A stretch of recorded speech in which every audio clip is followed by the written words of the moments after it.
Grand Rising to all you beautiful souls of light and my friends. It is an honor and a pleasure to have you here today at CLG View Point, and I am Cindy, Lorraine Grais. Today it is Friday, April 11th, 2025.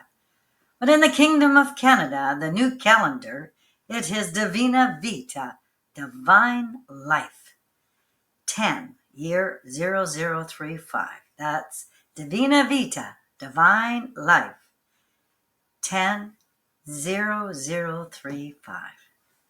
Today we will be covering what is a sound bath. Local news.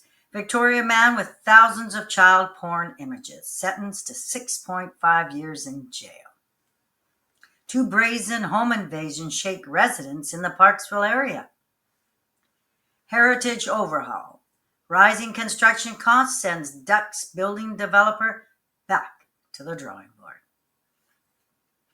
I felt unsafe. Family sues Humber River Hospital. He was found in the garbage at a BC park. Now this tiny dog has stolen hearts. Well, each segment I start with a sage clearing. For some of you who haven't heard of a sage clearing, it's a process where I clear out all the negative entities out of my space and your space as well. Here's a sage stick, and I just light this up, and I grow sage in my garden. Beautiful, beautiful herbs. It's a medicinal herb.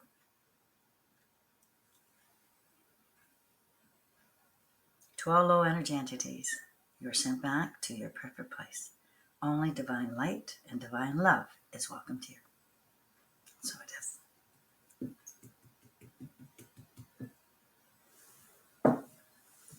Divine love and divine gratitude. Now on to the video. What is a sound bath?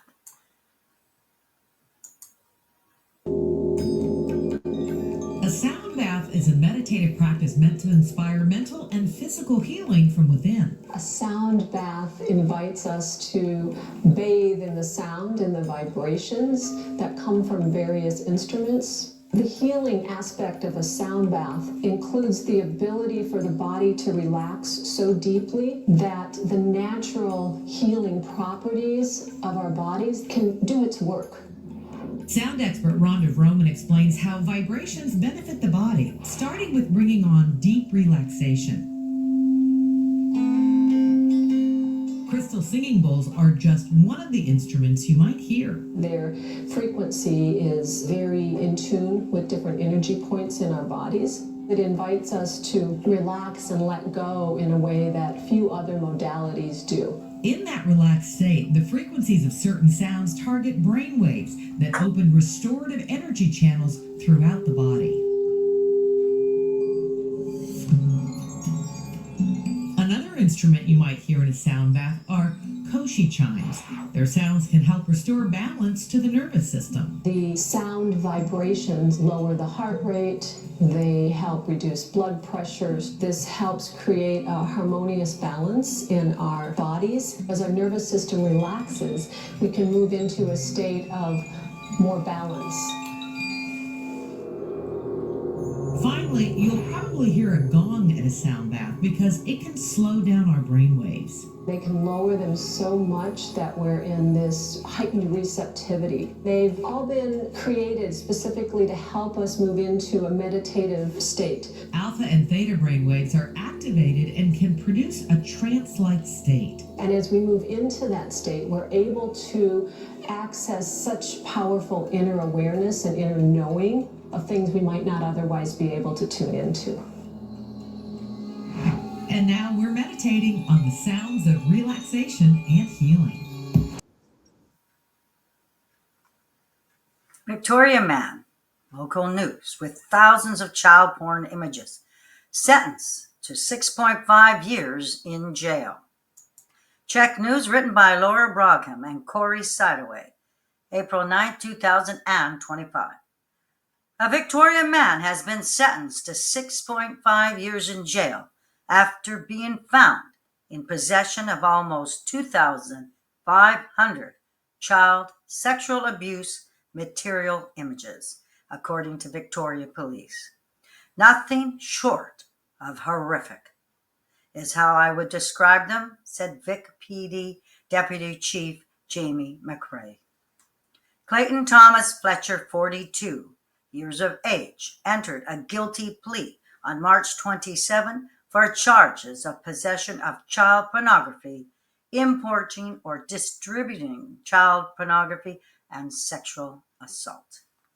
He was then subsequently sentenced to 6.5 years in jail and given ancillary orders of a DNA order, firearms prohibition for 10 years, a Sex Offender Information Registration Act order for 20 years, and forfeiture order for the items seized by police during the investigation.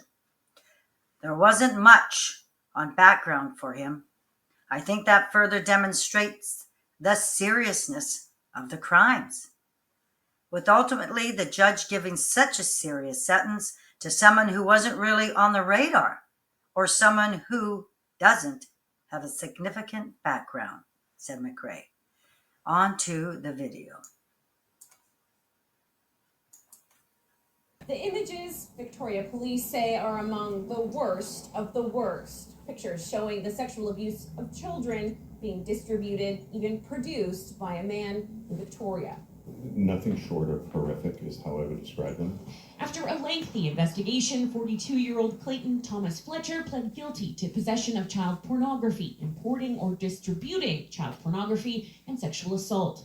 Late March, he was sentenced by a judge to 6.5 years in prison. There wasn't much in the background for him, but I think further demonstrates the seriousness of these crimes and our investigation, and then ultimately the judge giving such a significant sentence to somebody who really wasn't in the radar, or somebody who has a significant criminal background. It's a substantial sentence that was triggered by a mere phone call. Someone from Calgary called Vic PD's comm center in April of last year saying they'd heard Fletcher was in possession of child pornography. 2 days later, Victoria police got a search warrant. Then the case snowballed. It's just, I think, a great demonstration of the small things that the community is reporting to us and sharing with us sometime turn into something more significant like this. On Fletcher's digital devices, Victoria police uncovered nearly 2,500 images and videos of child sexual abuse. They also found a video of Fletcher filming himself sexually assaulting an unresponsive 17-year-old girl. That was produced by him, that was then distributed by him, and then distribution of many, many other images and videos. The other images and videos, though, appear to be not created by him. That girl and any details around her assault remain protected by a publication ban designed to protect her identity. And Fletcher's crimes weren't just here on the island. This case went international. Officers found that Fletcher had been chatting online via Telegram to suspects in the United States. One, a purported teenage girl he spoke with for over 2 years about sexual fantasies. He even exchanged child sex abuse photos and talked about sexually abusing animals. She and another man Fletcher exchanged child porn with were referred to American law enforcement to further investigate, wrapping what Victoria police call a resource-intensive case.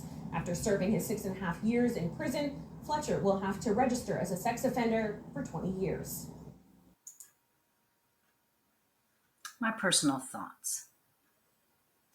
All who have committed crime against humanity, and in this case our children, our VIPs, will be tried under natural law.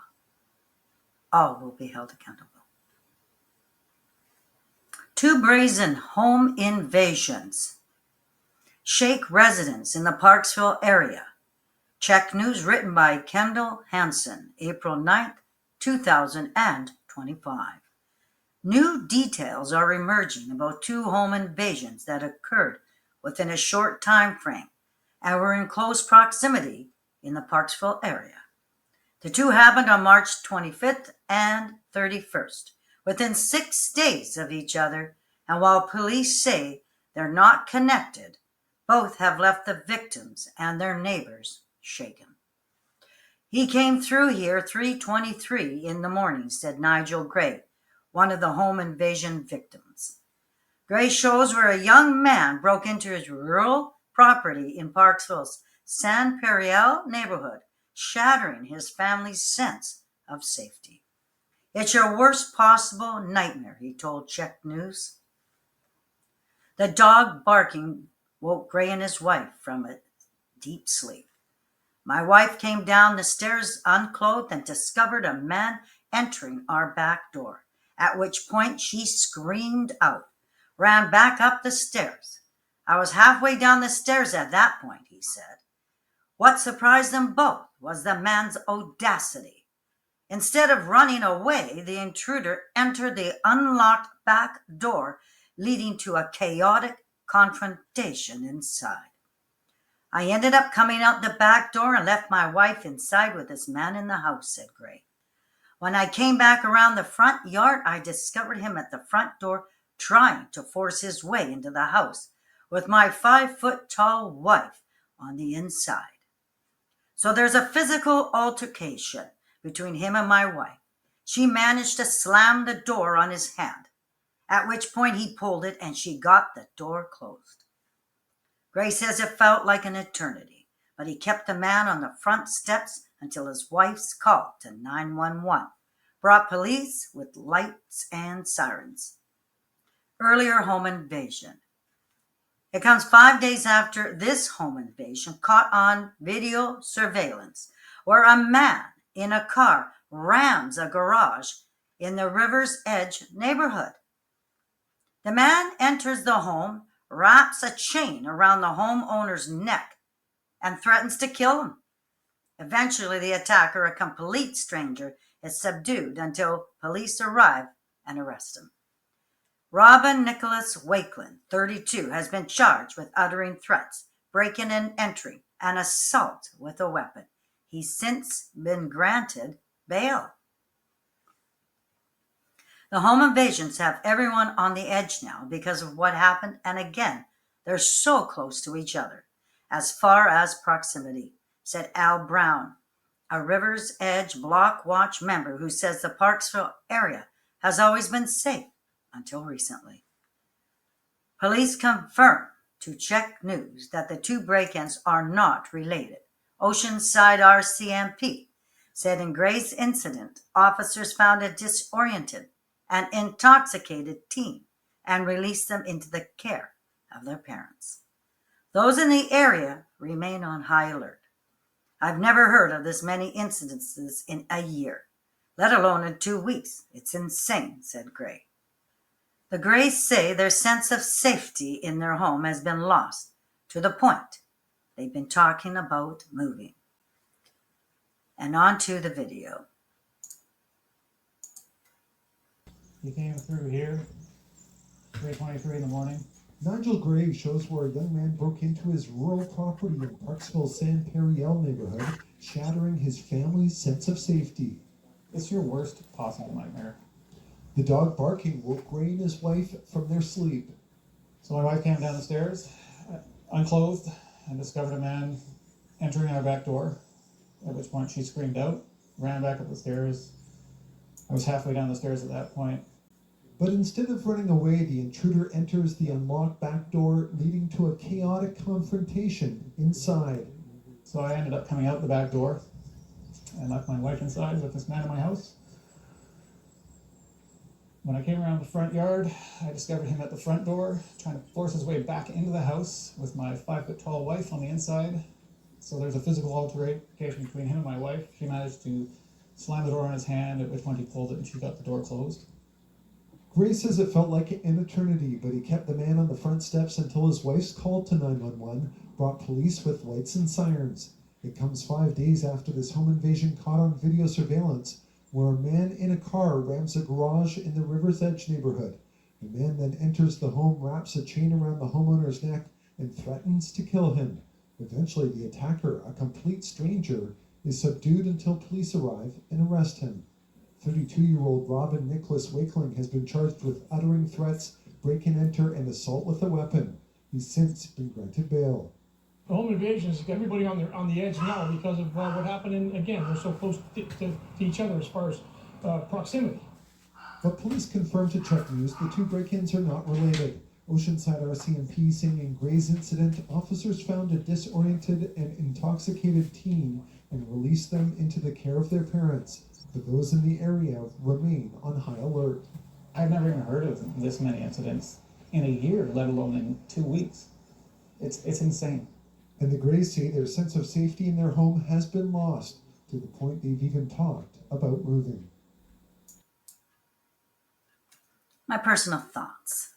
Under natural law, it is decreed that each community must have the appropriate number of peace officers to keep the community safe and free of criminal activities and corruption.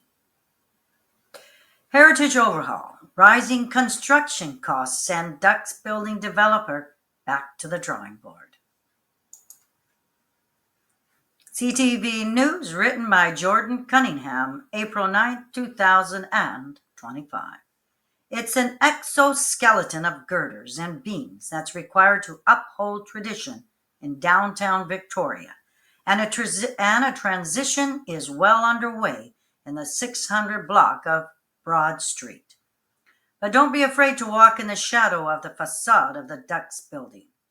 My background is in engineering, and it looks like they've done a good job of holding it up here, says Robert Hurst, who was walking by on Wednesday afternoon visiting from Vancouver. The facade of the building, built in 1892, has been preserved by Char Developments, who are constructing a boutique hotel on the property leased from UVic Properties. A proposal was accepted by Victoria City Council in September 2021 to construct a 6-story hotel with 135 rooms that would revitalize that section of Broad Street and serve a city starved for hotel options. Labor costs have gone up. Material costs have gone up. And of course, we've got the crazy Trump trade war south of the border, creating some uncertainty, says Victoria City Councillor Dave Thompson. As a result of escalating construction costs, Council will be considering an application Thursday for rezoning that would allow 2 extra floors of hotel rooms added to the original design. In its application, Char Development says its heritage restoration budget has ballooned from $1.6 million to $5.1 million, and construction costs have risen by more than $200 per square foot since 2021. There have been some objections about the height, says Thompson, who adds that businesses in the Broad Street corridor are overwhelmingly in support of the application for more floors. It's good for the city of Victoria, and it's good for Robinson's Outdoor Store to have a brand new building across the street, says Robinson's Outdoor Store GM David Key. Bead World Designs is directly across the street, and while co-owner Susan Blackmore says foot traffic is down significantly since construction began, she's supportive of the project and the amended design. If they're going to do it, they should do it right away instead of trying to add something later. I don't see a problem with adding 2 more stories, she says. That approach was attempted in 2024 when Lexi Developments proposed a 2-story extension on an existing condo development on Esquimalt Road, but that application was struck down by Esquimalt Council.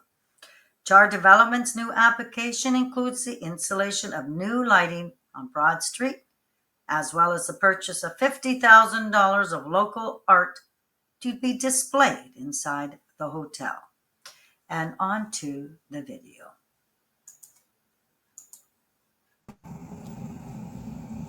For anyone walking by, it's an eye catcher. This exoskeleton of girders and beams is what it takes to uphold tradition in downtown Victoria. My background is engineering, and it looks like they've done a good job of holding it up here. Robert Hurst is visiting from Vancouver and isn't concerned that there's no building holding up this enormous brick wall.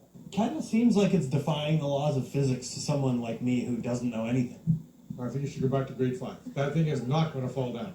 Elementary to some, but it is a facade. And preservation of the heritage facade of Duck's building in the 600 block of Broad Street is a developing story of developing stories. It has been a long time since we've seen a new hotel built in the downtown. What was approved in 2021 was a 6-story boutique hotel for the corner of Broad and Johnson Streets, but that was then. Labor costs have gone up, materials costs have gone up, and of course we've got the crazy Trump trade war from south of the border creating a lot of risk and uncertainty.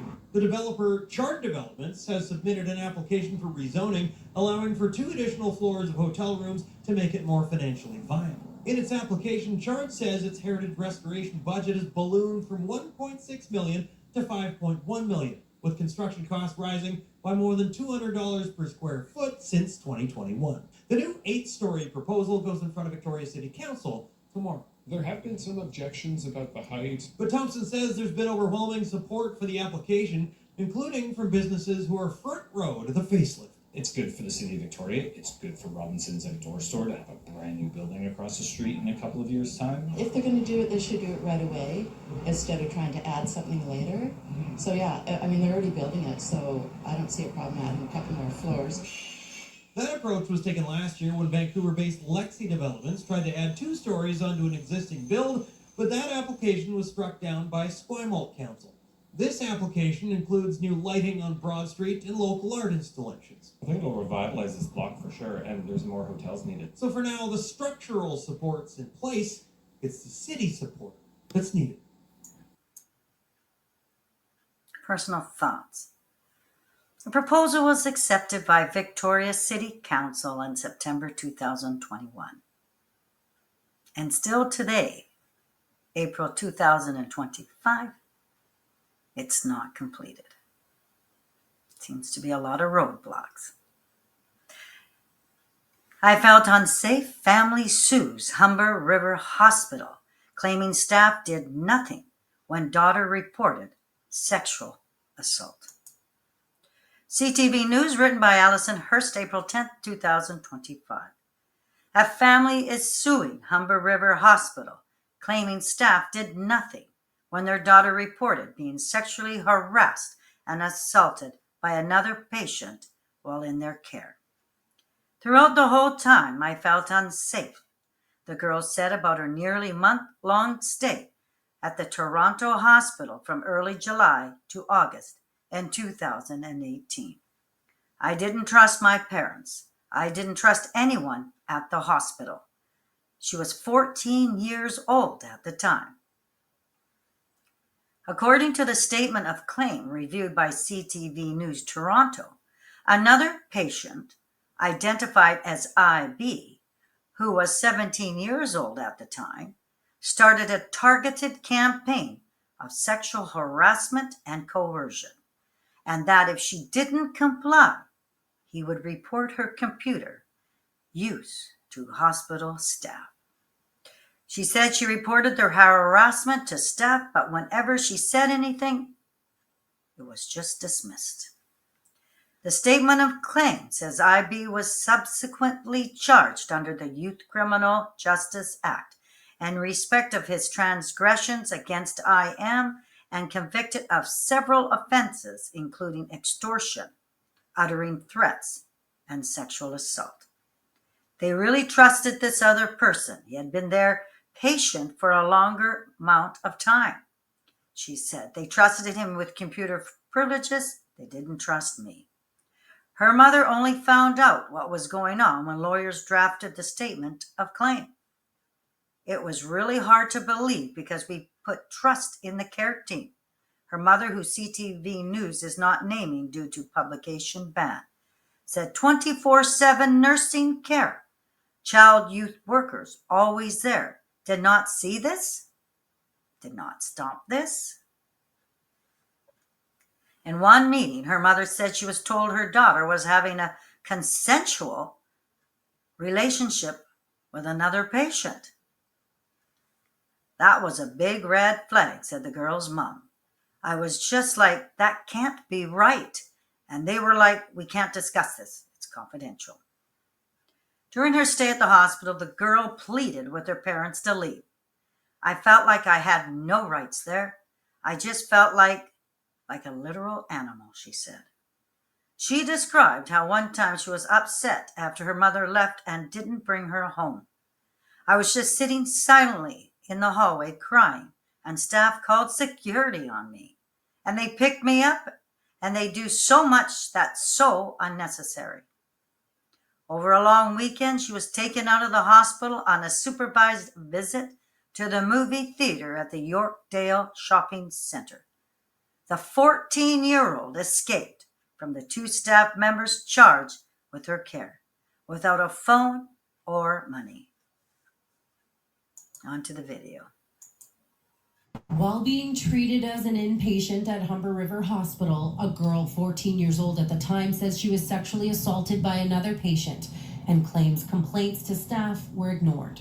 Throughout the whole time, I felt unsafe. She and her parents have filed a lawsuit against the hospital, claiming she suffered serious physical trauma and devastating psychological injuries during her roughly 1-month stay from July to August in 2018. I felt like I had no rights there. I just felt like a literal animal. According to the statement of claim, a 17-year-old patient began a targeted campaign of sexual harassment and coercion, and that if she did not comply with his demands, he would report her computer usage to HRH staff. When I mentioned something, it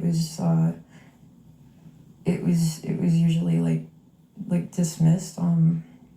It was just dismissed. The statement of claim says he was subsequently charged under the Youth Criminal Justice Act in respect of his transgressions against her and convicted of several offenses, including extortion, uttering threats, and sexual assault. It was really hard to believe because we put trust in the care team and can't comprehend how 24/7 nursing care, child youth workers always there did not see this, did not stop this. In one meeting, her mother says she was told her daughter was having a consensual relationship with another patient.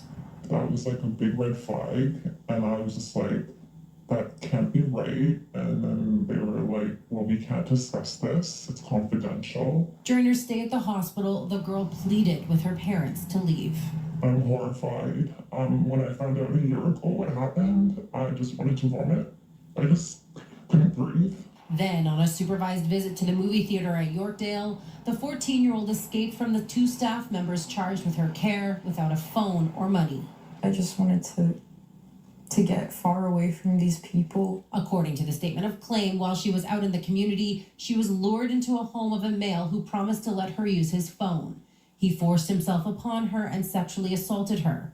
It adds the man was charged and subsequently convicted of multiple criminal offenses, including sexual interference and sexual assault.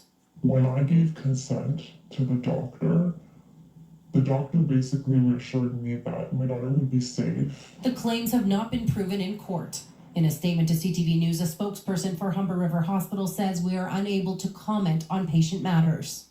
It's ridiculous to see how many parents put their kids into places like this that I don't know, they have full confidence that they're going to come out, different, healed, better, kinder people or whatever. But I'm genuinely 100% sure that I've come out more traumatized. Which is why she wanted to share her story to make other families aware of what she experienced.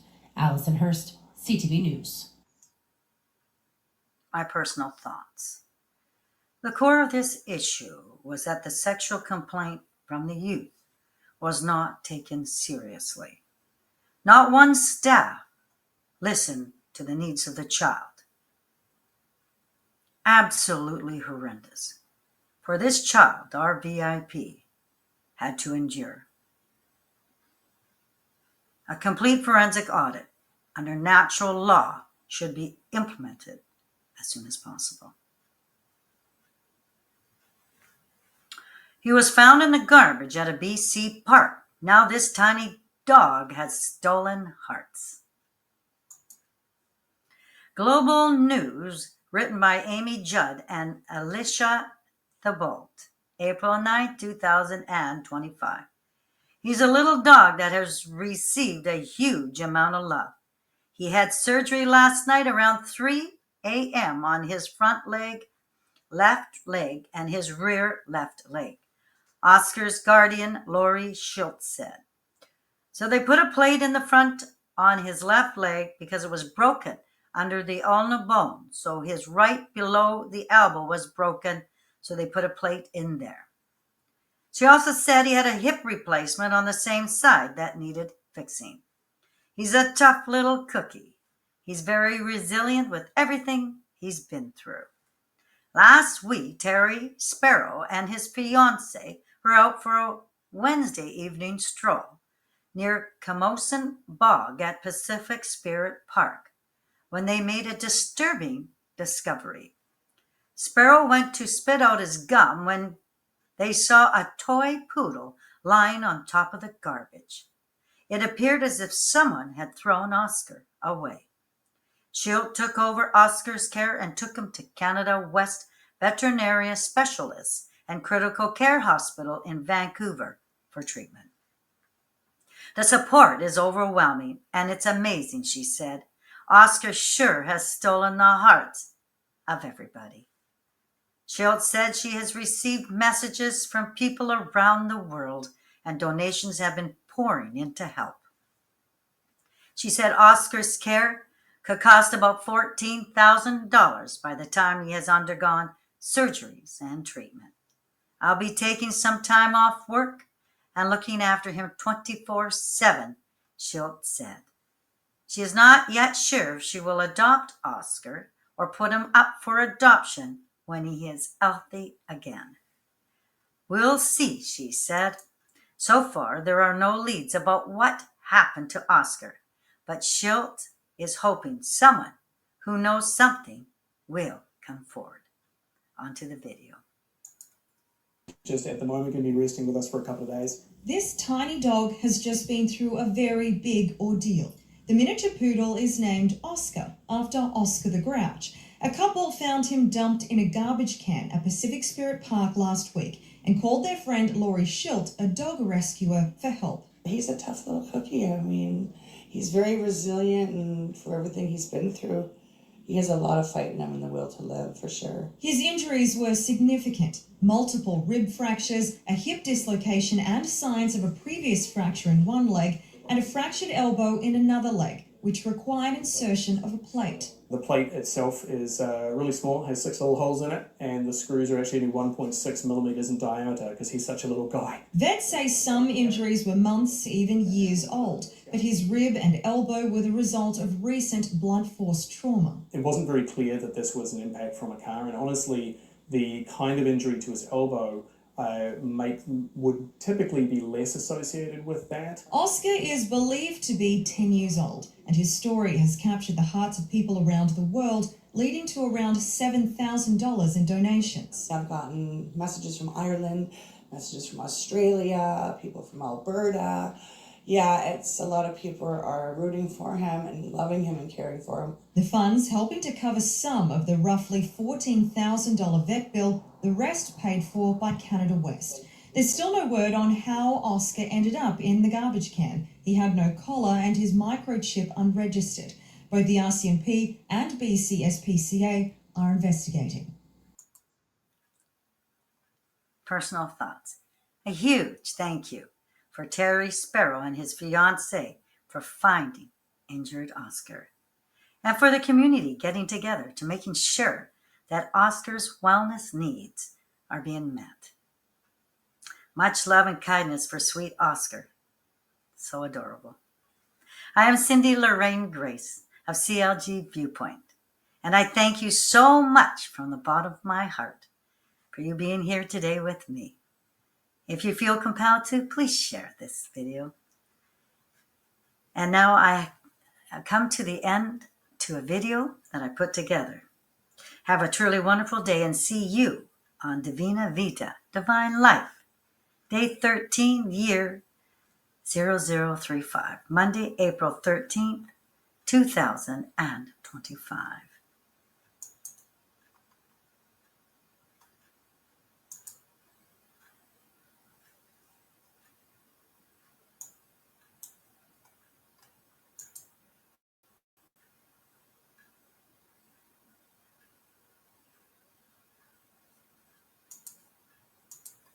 Enjoy.